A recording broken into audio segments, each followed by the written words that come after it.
에, 오늘 간단한 말씀 우리가 몇 절 읽었습니다만은 제가 무슨 말씀을 드리겠습니까? 성경에 있는 말씀 가지고 여러분이 은혜를 받으시기를 바랍니다. 이미 우리 이로한 목사님 기도하시고 또 찬양 가운데 이미 사랑의 말씀을 우리가 너무 많이 다 이미 가슴속에 새겼어요. 더 들어봐야 중언부언하는 것밖에 안 되는데 그냥 내려가긴 또 그렇고 할 수 없이 제가 말씀을 전하는데요. 여러분들이 평생 동안 신앙생활을 하시면서 일주일에 한 번씩만 설교를 듣는다고 해도 그 숫자를 한번 계산해 보십시오. 엄청난 그 설교 말씀을 듣고 삽니다. 뭐 자꾸 더 들을 말씀이 있겠어요. 그래서 저는 이 성경에 있는 이야기 가지고 한 두어 가지를 우리가 이야기 삼아 좀 나누면서 시간 함께 은혜를 나누고자 합니다. 오늘 본문 말씀을 보니까 이렇게 시작을 해요. 무엇보다도 이렇게 시작을 합니다. 근데 그 밑에 가면 이제 뭐 서로 사랑하고 대접하기를 원망 없이 하고 각각 은사를 받은 대로 서로 봉사하고 이렇게 나오는데 그 무엇보다도가 중요한 거예요. 여기서 그 무엇보다도 그 다른 어떤 것보다도 가장 중요한 것이 뭐냐? 그것이 뭐냐? 서로 사랑할지니. 이것이 오늘 본문의 핵심입니다.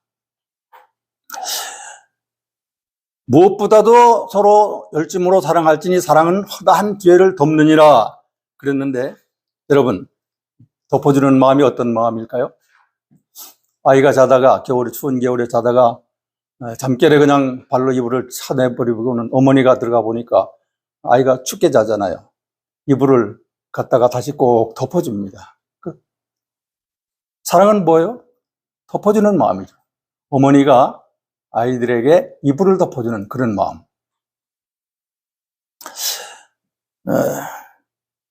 성경에 나오는 이야기 가지고 조금 우리가 은혜를 나누고자 한다고 말씀을 드렸습니다.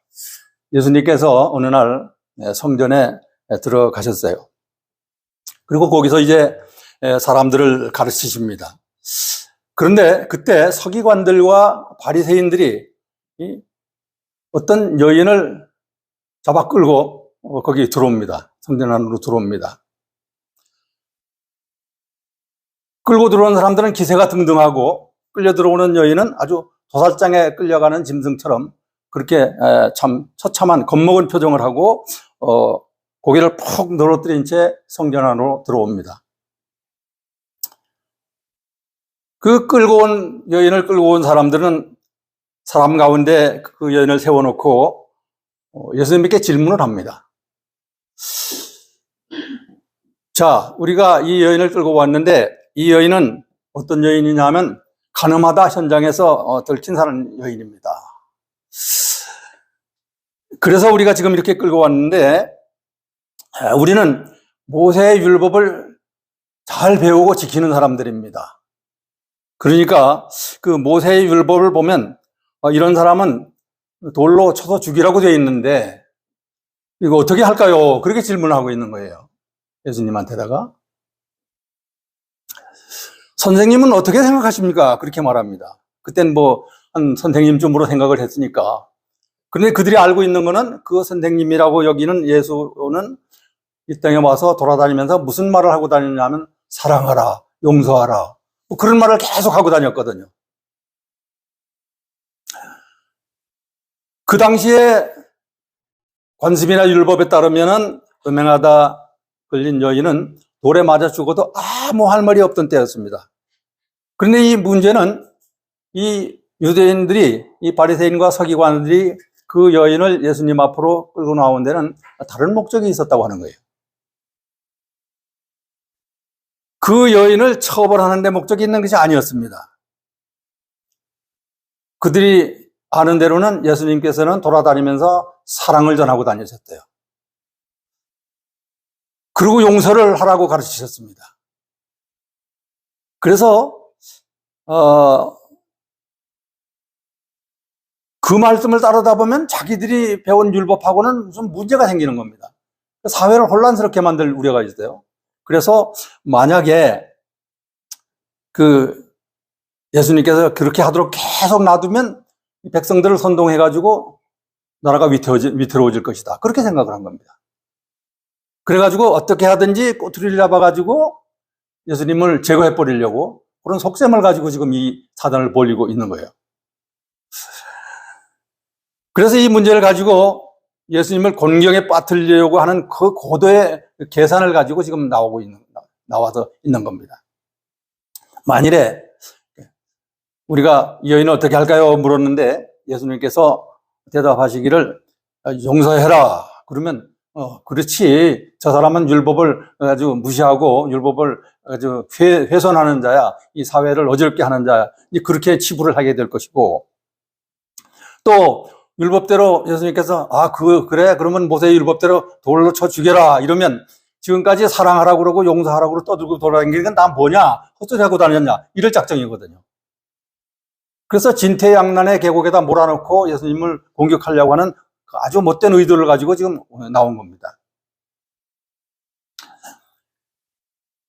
그래서 그 예수님께서는 그들의 질문을 받으시고는 아무 말씀도 안 하시고 성경에 보면 가만히 계시다가는 몸을 굽부리고 땅에다 몇 글자를 쓰셨는데 뭐라고 쓰셨다고는 성경에 기록이 없어요. 그래서 알 수가 없습니다. 하나님만 아시겠죠. 뭐라고 쓰셨는지는. 그러고 나서는 말씀하십니다. 일어나서 좌중을 이렇게 둘러보시면서 자, 너희들 중에 혹 죄 없는 사람이 있냐? 죄 하나도 안 짓고 사는 사람이 있으면 그 사람부터 시작해서 이 여인을 돌로 쳐라. 이래 버리시는 거예요.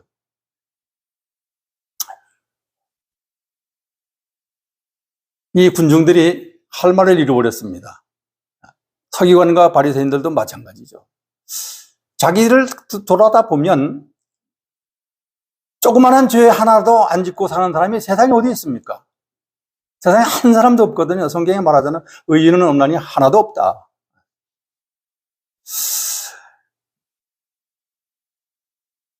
그래서 이 사람들은 묵묵히 시간을 끌다가 가만히 아무 짓도 할 수가 없는 거예요.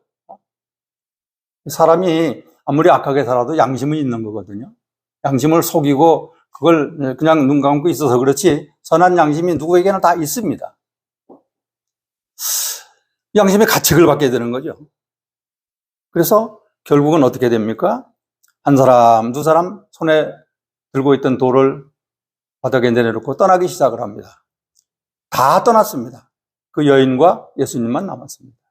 예수님께서 말씀하셨죠. 더는 죄 짓지 마라. 그러고 끝내신 거예요. 사람들은 그를 돌에 쳐 죽이려고 하고 예수님을 죄인으로 몰아 제거하려고 했지만 하나님께서는 그 모든 것을 사랑으로 덮으셨습니다. 하나님은 덮으시는 하나님이다. 누가 누구를 정죄할 수 있습니까? 죄 없는 사람만이 죄 있는 사람을 정죄할 수가 있습니다. 죄가 있는 사람은 다른 사람을 정죄할 자격이 없습니다. 근데 착각을 하는 수가 많아요. 나는 이만하면 누구를 정죄할 수 있겠지. 착각하는 겁니다. 나는 죄 없다고 착각하고 사는 사람이 다른 사람을 정죄한다고 하는 것입니다. 이 유대인들 가운데 이 바리새인이나 그 사두개인이나 서기관들, 이 사람들은 어떤 사람들입니까? 자칭 거룩한 사람들입니다. 세상에 우리보다 더 거룩한 사람은 없다. 이렇게 생각하고 사는 사람들. 완전히 착각 속에 빠져서 사는 사람들이었죠. 스스로 거룩하게 여기고 스스로 의롭게 여기는 사람들이었습니다. 세상에 누가 자기를 판단할 수 있습니까? 자기는 자기가 평가하는 게 아니에요. 다른 사람이 나를 평가해 줄 때 그게 평가가 되는 거지 내가 나를 평가하는 건 아무것도 아닙니다.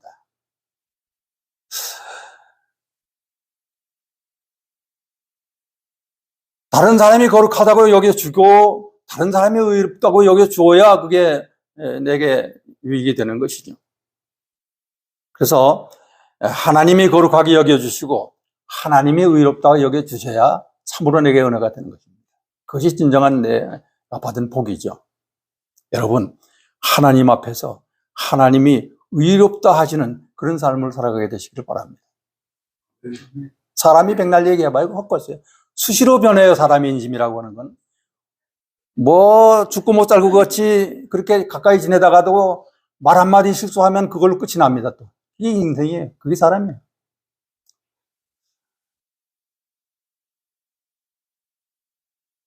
저들은 자기 생각하기를 자기들보다 거룩하고 자기들보다 의로운 사람은 세상에 없는 줄로 알고 사는 사람들이었는데 그것이 착각이었다고 하는 것을 성경은 말씀합니다. 그리고 사도 요한은 형제를 미워하는 자마다 살인하는 자다. 그렇게 가르쳤어요. 사랑하니까 참 여러 가지 생각이 나는데, 초대교회 사도이면서 교회를 이끌어가던 사도 요한이 아주 노쇠해가지고 걸음도 제대로 못 걷고 휠체어, 요즘으로 말하면 휠체어, 그때는 있었는지 없었는지 모르겠습니다만은 그렇게 살아야 되는 판인데 어느 날 회당에서 설교 좀 해주십시오 부탁을 받았대요. 그래 걸어갈 수도 없으니까 그 뒤로 끌고 올라가서 이제 몇 사람이 부축을 해가지고 강단에 세워놓고 내려가니까 딱 한참 있다가 여러분 서로 사랑하십시오. 그러고 그냥 내려간 거예요. 아니 뭐 말씀 좀 해달라고 그랬더니 한마디 하고 마니까 너무 황당해가지고 허무해가지고 다음 주에 또 한 분 모셔야 되겠다. 그 다음 주에 또 이제 억지로 모셔다가 강단에 세워놓고 오늘은 제대로 말씀을 좀 해주시겠지. 그리고 또 이제 세워놨더니 또 한참 있다가 여러분 서로 사랑하십시오. 그리고 또 내려가는 거예요. 아무리 그래도 그럴 수 없지. 한 번만 더 세워보자. 그래도 저분이 저러고 말진 않겠지. 그리고 세 번째 또 불러다가 세워놨습니다.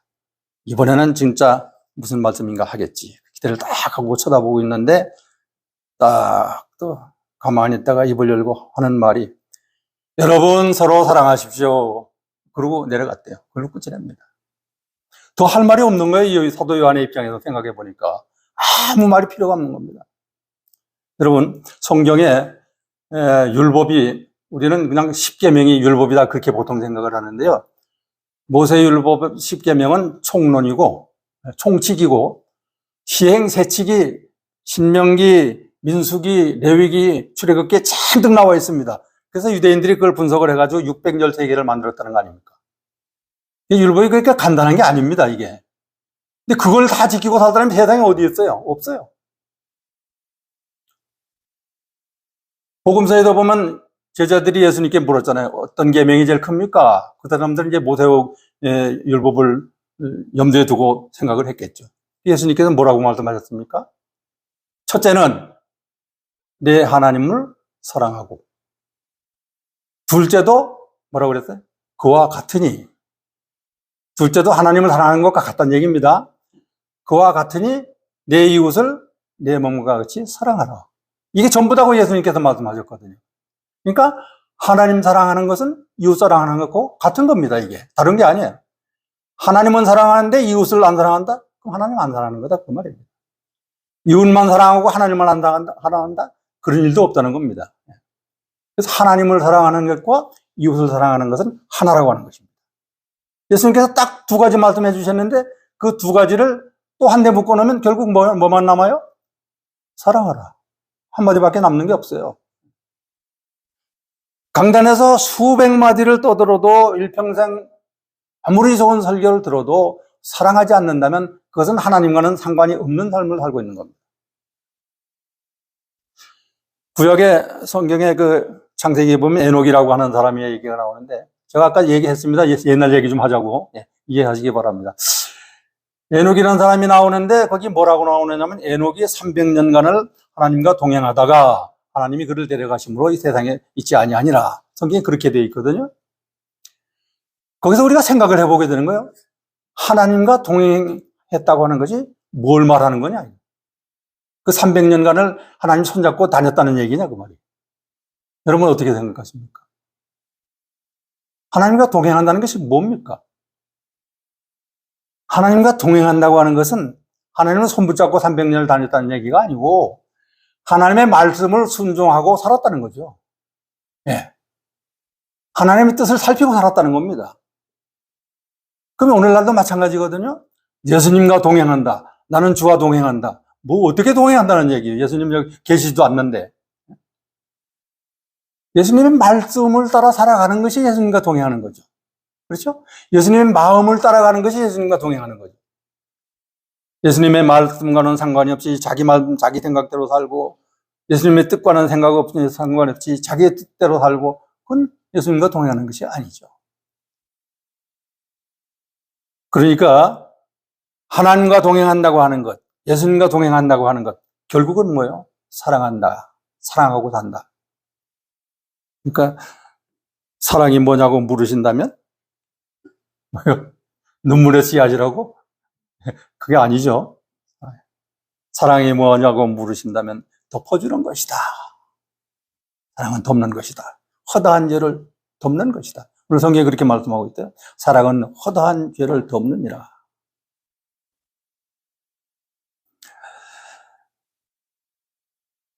이 세상에 죄인 아닌 사람은 한 사람도 없습니다. 아까도 말씀했습니다마는 사도 바울은 의인은 없나니 하나도 없다. 자기 스스로 나는 죄인이 아니라고 말할 수 있는 사람은 하나도 없다. 하나님의 나라는 거룩한 곳입니다. 깨끗이 못한 자는 지나지 못할 것이라고 성경이 말씀합니다. 죄를 가지고는 거기 갈 수 없다는 것입니다. 이 세상 사람 누구나 가지고 있는 이 죄 문제, 이걸 해결해야 하는 것이죠. 죄를 가지고는 하나님 앞에 설 수가 없습니다. 누군가 이 죄를 덮어줘야 합니다. 그래야 하나님 앞에 내 죄가 드러나지 않게 되고 하나님 앞에 나아갈 수 있게 되는 것입니다. 누가 우리의 죄를 덮어주셨나요? 그거 모르는 사람이 예수 믿는 사람이 어디 있겠어요? 예수 그리스도께서 자기의 피로 우리를 덮어주십니다. 그래서 우리는 하나님 앞에 의롭다 여김을 받을 수 있는 겁니다. 얘기 한 가지 더 합니다. 구약 성경에 노아라는 사람 얘기가 나오죠. 노아 우리가 잘 압니다. 이 노아라고 하는 사람은 성경에 보면 당대의 의인으로 모든 사람으로부터 추앙을 받고 살던 사람이었습니다. 아주 존경을 받던 사람이었습니다. 그가 큰 홍수를 겪은 다음에 이제 아들들과 농사를 짓고 살았다고 성경에 나오죠. 그래서 저는 생각을 해봤습니다. 무슨 농사를 지었을까? 여러 가지 했는데 그 중에도 포도 농사를 지은 것 같아요. 포도를 심어가지고 포도 농사를 잘 지었어요. 근데 포도가 엄청나게 많이 달리고 맛있는 포도가 달려서 그걸로 포도주를 담갔는데 어느 날 맛을 보니까 기가 막히게 맛있거든요. 한 잔이 두 잔 되고 두 잔이 석 잔 된다고 홀짝홀짝 마시다 보니까 그만 취해버렸어요. 그래서 몸은 술은 취하고 몸은 열이 나고 하니까 옷을 홀라당 벗어버리고 그냥 벌건대낮에 그렇게 누워 잤답니다.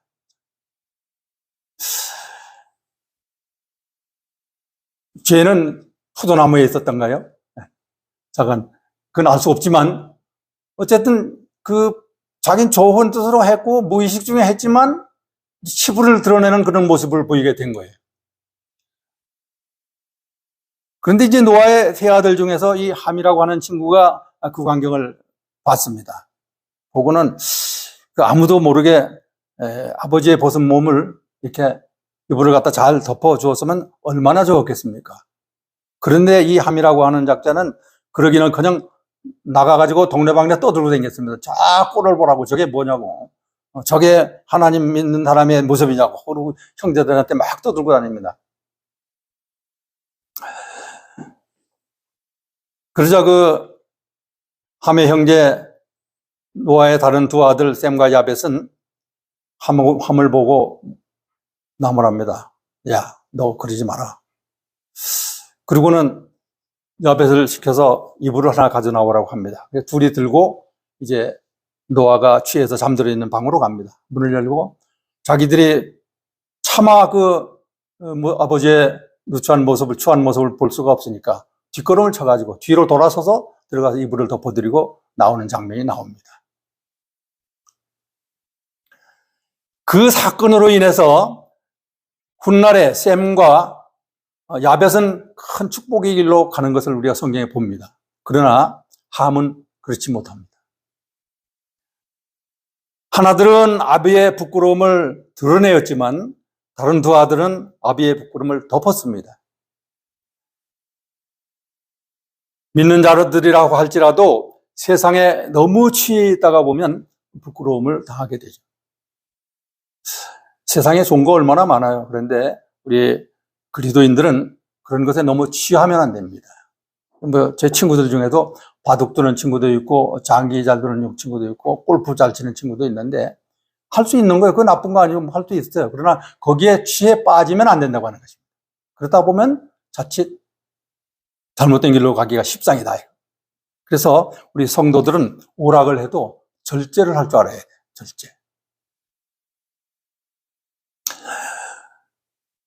덮어주는 마음은 사랑하는 마음입니다. 우리가 생각을 해봐요. 덮는 마음이 얼마나 귀한 것입니까? 하나님 앞에 나오면 하나님은 우리의 모든 죄를 다 덮어주시는데 우리는 세상에 나가서 다른 사람의 죄를 덮지 못하는 그런 모습을 보일 때가 얼마나 많습니까? 덮어주는 마음은 아끼는 마음입니다. 서로 덮어줄 때 가정이 평안해집니다. 서로 덮어줄 때에 교회가 평안해집니다. 왜 덮어주지 못하고 자꾸 들추어내는 것일까요? 그 마음속에 시기와 질투가 있기 때문입니다. 때로는 미움이 있기 때문입니다. 내 자랑이 앞서기 때문입니다. 그래서 우리가 사랑하지 못하는 거예요.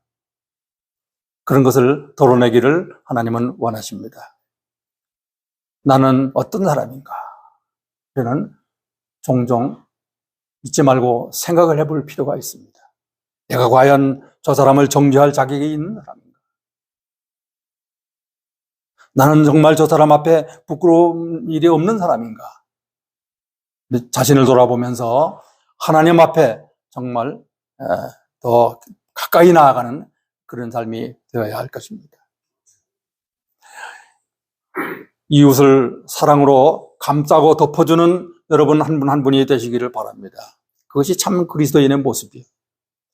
정죄하고 심판하는 것을 누가 해요? 그거는 법을 맡은 사람들이 하는 거예요. 세상에서. 법을 맡은 사람들이. 교회 안에서는 그렇게 하면 안 되는 것입니다.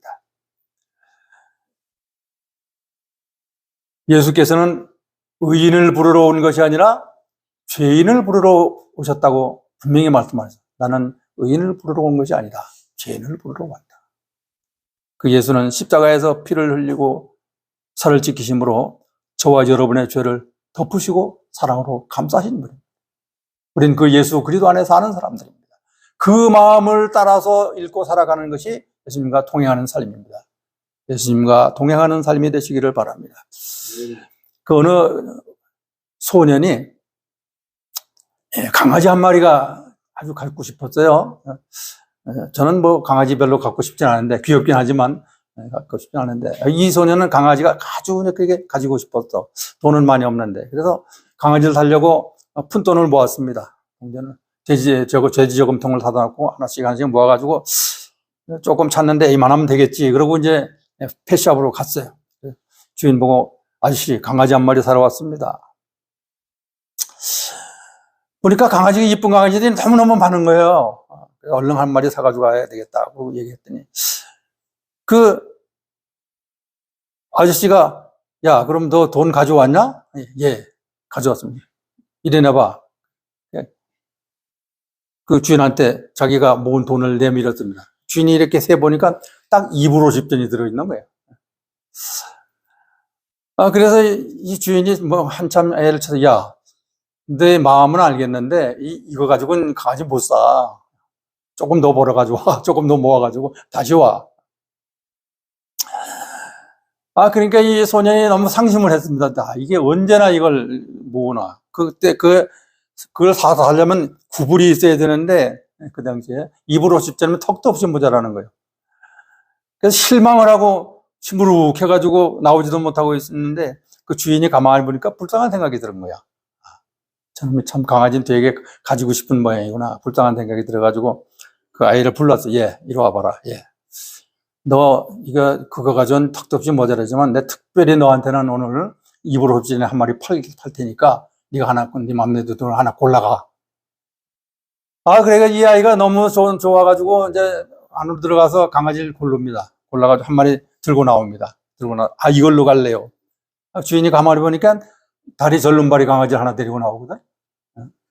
그 허많은 이쁜 강아지 중에 절름발이 강아지를 하나 데리고 끌고 나오는 거야. 이건 소년이 양심이 있었는지, 예. 입으로 싶든 가지고 좋은 강아지 사려고 미안해서 그랬는지 모르는데, 하여튼 주인이 가만히 생각하면 이상하거든요. 야, 너 그 좋은 강아지, 이쁜 강아지 다 내비두고 왜 하필 절름발이 강아지를 데리고 나오냐? 이렇게 물었대. 물었더니 그 아이가 말합니다. 아저씨, 제 다리 한번 보세요. 그리고 한쪽 다리를 걷어 올리는데 의족이야. 제 다리도 하나는 의족이에요. 이 강아지하고 똑같아요, 저도. 저는 저와 닮은 이 강아지가 너무 좋아요.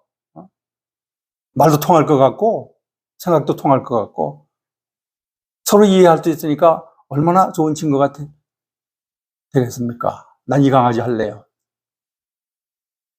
여러분, 죄인이 죄인을 덮어주지 않으면 아무도 덮어줄 사람이 없습니다.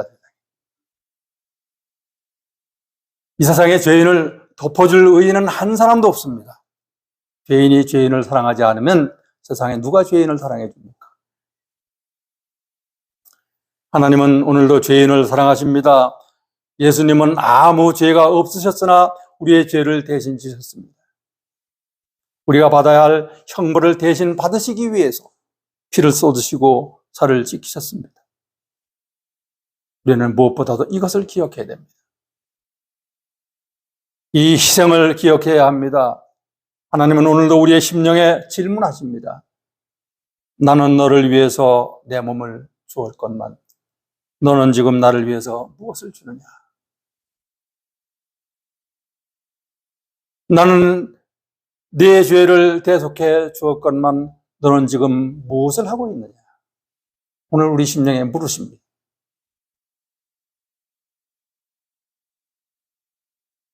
예수님은 나의 죄를 덮으시기 위해 십자가를 지셨습니다. 그래서 도저히 하나님 앞에 설 수 없는 부끄러운 모습임에도 불구하고 하나님 앞에 설 수 있게 하셨습니다. 이것이 너무도 귀한 은혜입니다. 한 사람이 예수를 믿고 구원받아서 하나님 앞에 선다고 하는 것은 너무도 귀한 것입니다. 여러분, 한 심령이 천하보다 귀하다고 성경에 말씀합니다. 사람이 많이 모이고 적게 모이고 하는 것이 문제가 아닙니다. 어떤 사람이 모이는 것이냐가 하나님 앞에는 더 중요한 거예요.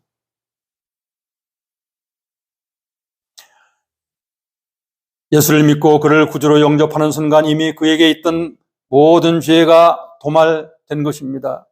하나님이 더 이상 죄를 묻지 아니하시고 덮어주시는 것입니다. 하나님의 사랑은 덮는 사랑입니다. 하나님이 은혜로 덮어주시지 않고는 의롭다 여김을 받을 사람이 세상에 한 사람도 없습니다. 내게 비록 부끄러운 것이 많고 피와 같이 붉은 죄, 진홍같이 더러운 죄가 있다고 할지라도 하나님은 예수께서 십자가에 흘리신 그 보혈로 나의 죄를 흰농같이 양털같이 깨끗하게 덮어주셨습니다. 그래서 시편 기자 다윗은 고백을 합니다. 주의 백성의 죄를 사하시고 저희의 모든 죄를 덮으셨나이다. You forgave the iniquity of your people. You pardoned all their sin. 이것을 우리는 한시도 잊지 말아야 합니다. 자기의 의를 가지고 하나님 나라에 갈 사람은 세상에 아무도 없습니다. 모든 사람이 죄를 범하였으므로 인간의 스스로는 하나님의 영광에 결코 이를 수가 없는 것입니다. 그런데 이 멸망받을 죄인을 하나님의 영광에 이룰 수 있도록 하시기 위해서 예수께서 십자가를 지신 것입니다.